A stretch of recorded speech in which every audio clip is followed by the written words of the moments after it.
Wallahi dahsyat, amalan ini wallahi dahsyat, manfaatnya banyak untuk menyembuh penyakit, menabulkan hajat, memudahkan urusan, dan tidak pernah saya sampaikan amalan ini, semua alhamdulillah berhasil mendapatkan hajatnya. Oleh karena itu saya kasih satu amalan, insyaallah mudah-mudahan bermanfaat. Sedekah subuh. Sedekah subuh, kenapa saya berkata sedekah subuh? Bukan berarti tidak boleh sedekah di waktu yang lain. Semua sedekah boleh di setiap waktu dan setiap saat, hari Jumat maupun selain hari Jumat. Tapi sedekah subuh itu termasuk sedekah yang terbaik. Kenapa? Bukan kata saya, tapi kata Rasulullah sallallahu alaihi wasallam.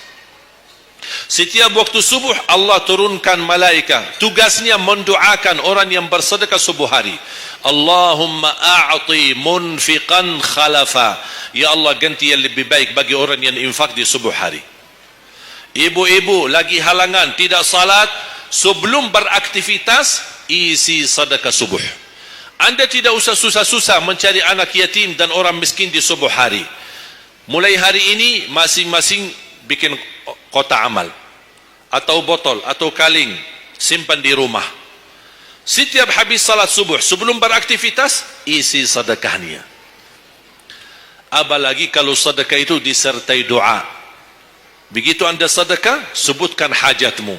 Ya Allah, dengan berkah sedekah ini, ya Allah saya ingin nikah, mudahkan jodoh. Nikah lagi juga boleh doa, tidak apa-apa.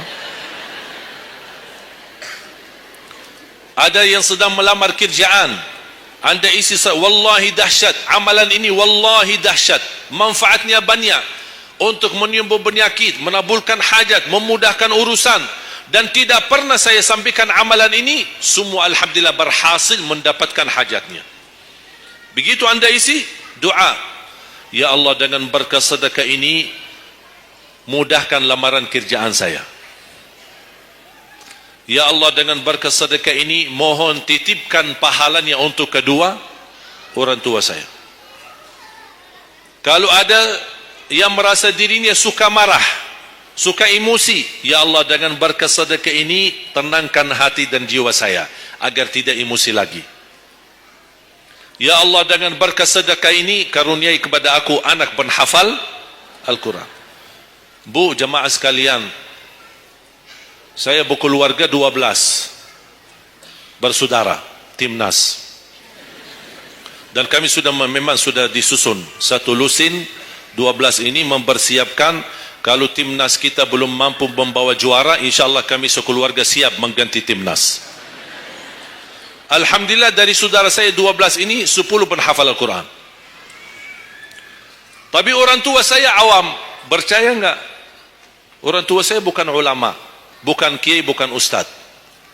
Ayah saya belajar kelas 3 SD. Ibu saya tidak pernah masuk sekolah sama sekali. Sampai usia 40 tahun masih buta huruf, tidak bisa baca Quran.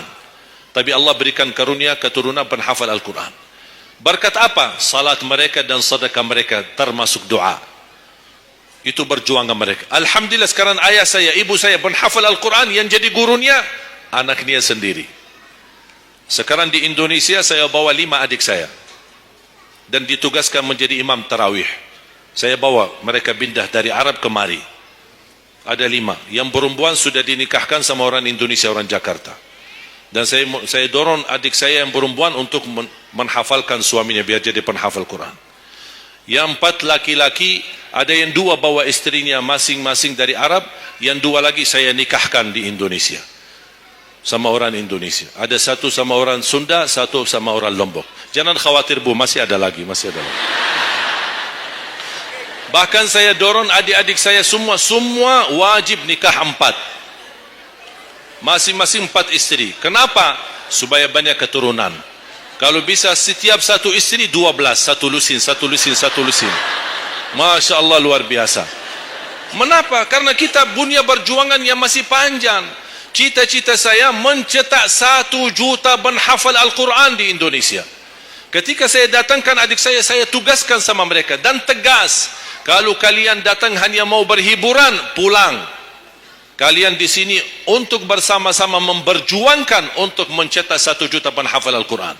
Dan alhamdulillah program ini sudah jalan. Dan kita terus memperjuangkan, dan saya harap semua jamaah insya-Allah berkenan terlibat dalam program ini. Cita-cita saya semua masjid se-Indonesia insya-Allah diimami imam penghafal Al-Quran 30 juz. Bahkan lebih hebat lagi cita-cita saya, insya-Allah saya yakin akan terjadi. InsyaAllah di demikian hari, di waktu yang Allah insyaAllah tentukan, insyaAllah presiden kita penghafal Al-Quran. Coba, ya Allah, rasanya enak. Langsung diumumkan di Masjid Istiqlal, khatib dan imam salat Idul Fitri, penghafal Al-Quran 30 juz, Presiden Republik Indonesia. Oh, mantap. Imam salat Idul Adha, presiden kita. Salat Jumat, khatib dan imam, presiden kita. Tidak perlu ganti imam. Sudah tidak perlu ganti imam, subhanallah, luar biasa. Coba, saya kagumi ketika membaca dan melihat YouTube-nya Presiden Erdogan, Turki. Walaupun beliau bukan penghafal Al-Quran, tapi murattal bacaannya beliau, Masya Allah. Mana ada sekarang presiden di dunia Islam sebagaimana bacaannya yang benar. Ini sudah saatnya, tapi bukan sekarang ya, nanti maksud saya sabar dulu. Nanti jadi kacau nanti semua. Nah, sabar dulu. Insyaallah ada waktunya. Insyaallah. Mulai dari sekarang kita ayo bersama-sama mempersiapkan untuk kalau Anda gagal menjadi penghafal Al-Quran, jangan gagal anakmu, cucumu, generasi yang ini semua. Kita melihat, saya bangga. Kenapa saya semangat untuk mencetak 1 juta penghafal Al-Quran? Itu berkatnya acara Hafiz Indonesia. Nonton kan acara Hafiz Indonesia? Nangis ya? Habis tisu kan? Tahu enggak salah satu karunia Allah untuk Indonesia? Ada teman saya berusaha punya TV di Arab. Beliau ingin membuka dan membuat acara Hafiz Indonesia versi Arab, tapi gagal. Kenapa? Karena tidak menemukan jumlah yang banyak penghafal Al-Quran di bawah usia 10 tahun. Hanya Indonesia saja. Malaysia kalah, Indonesia saja. Di bawah 10 tahun. Dan sayang sekali memang Anda yang nonton acara Hafiz Indonesia, Anda nonton acara yang sudah jadi. Tapi Anda belum tahu apa yang kami berjuangkan di belakang layar. Sebelum acara Hafiz Indonesia, 4 bulan bekerja keras. Sambil tim turun ke lapangan, ke desa-desa, kampung-kampung, ke pulau-pulau untuk menumbulkan dan mendatangkan, menhadirkan para penghafal Al-Quran. Ketika dibawa di Jakarta, 2 bulan berturut-turut kami didik mereka. Yang awalnya pemalu, awalnya ada yang mohon maaf, kencing di celananya sendiri. Saking tidak berani, takut. Alhamdulillah sekarang menjadi mereka pemberani. Bahkan mereka berlumba-lumba azan subuh. Mereka berlumba-lumba membangunkan sesama saudaranya. Sama-sama tertib, makan. Kita menghadirkan dokter kesehatan. Kita menghadirkan dokter psikologi jiwa untuk menjaga perasaan mereka selama 2 bulan. Didampingi kadang-kadang ibu mereka, didampingi kadang-kadang ayah-ayah mereka. Dan semua rata-rata sepakat orang tua mereka, tidak pernah kami merasakan bangga memiliki anak sebagaimana kami melihat perjuangan di Hafiz Indonesia. Dan alhamdulillah begitu selesai acara Hafiz Indonesia, kami tidak tinggalkan mereka. Kami terus kawal, kami terus pimpin. Dan alhamdulillah mereka di kampung masing-masing sudah membangun rumah tahfiz. Ada yang membangun pesantren untuk mencetak dan melahirkan jumlah yang banyak penghafal Al-Quran. Dan ini perjuangan luar biasa. Tidak mudah. Berapa biaya yang dikeluarkan. Dan mohon maaf, belum ada sponsor yang bisa mensponsori kita dan membayar full untuk kita. Kita terus bekerja keras dan alhamdulillah masih Allah hantarkan kepada kita orang yang dermawan, orang yang baik, yang berduli dengan dan mencintai Al-Quran. Allah anugerahkan. Wallahi menurut saya, saat ini, zaman ini, sedekah yang terbaik dan yang termulia, semua apapun yang terkait dengan Al-Quran, itulah yang termulia. Makanya boleh Anda ketika Anda bersedekah, jangan lupa disertai doa. Di antaranya anugerahkan ya Allah Indonesia menjadi negara Al-Quran. Tapi tolong fokus. Kalau Anda isi sedekahnya, tolong disesuaikan. Jangan isi sedekahnya koin, teng, tapi doanya sampai terbit matahari. Tidak ada malunya. Kata Allah, koin-koin aja sedekahnya, doanya dah habis-habis. Hajatnya panjang, lebar. Malu kita. Bukan Allah tidak bisa. Allah maha bisa menabulkan hajat. Tapi kita malu sama Allah. Kau cuma bikin teng, ya Allah, ya Allah, ya Allah, panjang. Fokus. Kalau usulan saya, satu sedekah, satu hajat.